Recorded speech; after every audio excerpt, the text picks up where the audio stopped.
लोक जनशक्ति पार्टी के संसदीय दल में टूट हो गई है। पार्टी के राष्ट्रीय अध्यक्ष चिराग पासवान को अलग थलग करते हुए उनके चाचा पशुपति पारस के नेतृत्व में 5 सांसदों, जिसमें बिहार इकाई के अध्यक्ष प्रिंस राज भी शामिल हैं, अलग होने की अर्जी लोकसभा अध्यक्ष के सामने दी है।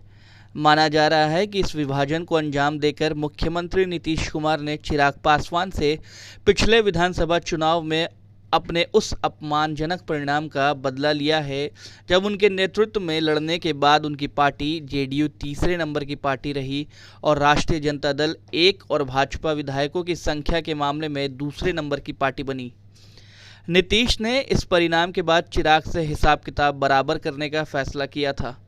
इसलिए पहले उनके दल के एकमात्र विधायक को अपनी पार्टी में शामिल कराया और विधान पार्षद में अब मंत्री नीरज बबलू की पत्नी भाजपा में शामिल हुई।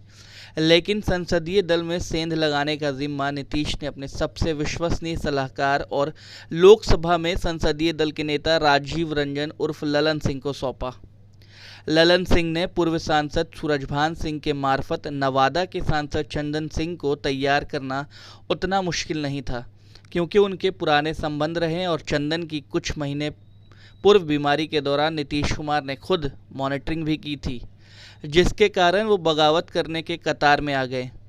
इसके अलावा वैशाली की सांसद वीना सिंह और उनके पति दिनेश प्रताप सिंह फिलहाल जनता दल यूनाइटेड से निलंबित विधान पार्षद नीतीश कुमार से अपने संबंध फिर से कायम करने के लिए आतुर थे और उन्होंने इस अभियान में बढ़ चढ़कर हिस्सा लिया। एकमात्र मुस्लिम सांसद चौधरी महबूब अली कैसर शुरू में पशोपेश में जरूर दिखे, लेकिन वो राजनीति के मंझे खिलाड़ी हैं और जब उन्होंने अपने बेटे को राष्ट्रीय जनता दल से विधायक बनवाया, तब से लग रहा था कि वो नीतीश के साथ जाने का मौका नहीं गंवाना चाहेंगे। पिछले लोकसभा चुनाव के दौरान जब उनकी उम्मीदवारी पर पेंच फंसा था, तब नीतीश ने रामविलास पासवान को आग्रह कर उनको टिकट पक्का करवाया था। पशुपति पारस, जिनका चिराग से शुरू से 36 का आंकड़ा रहा, पार्टी में अपने आप को नज़रअंदाज किए जाने से दुखी चल रहे थे। उनको मालूम था कि भाई रामविलास पासवान के जाने के बाद राजनीतिक महत्व तो दूर, शायद परिवार में भी उनको अलग थलग किया जा सकता है और नीतीश कुमार के प्रति उनका नरम रवैया किसी से छिपा नहीं था।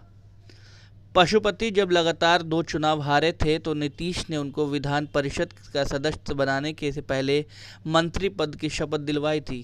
इसलिए जैसे पारस को केंद्र में मंत्री बनाने की न्योता संसदीय दल तोड़ने के बदले मिला, वो तैयार हो गए। और रही बात प्रिंस, तो उनको भी मनाया चाचा पारस ने, क्योंकि उनके अपने व्यक्तिगत कुछ ऐसे मामले थे जिनका समाधान सरकार में बैठे लोगों की मदद से ही हो सकता है। अब देखना यह होगा कि केंद्रीय मंत्रिमंडल विस्तार के पूर्व ये सांसद जनता दल यूनाइटेड में शामिल होते हैं या कुछ समय बाद।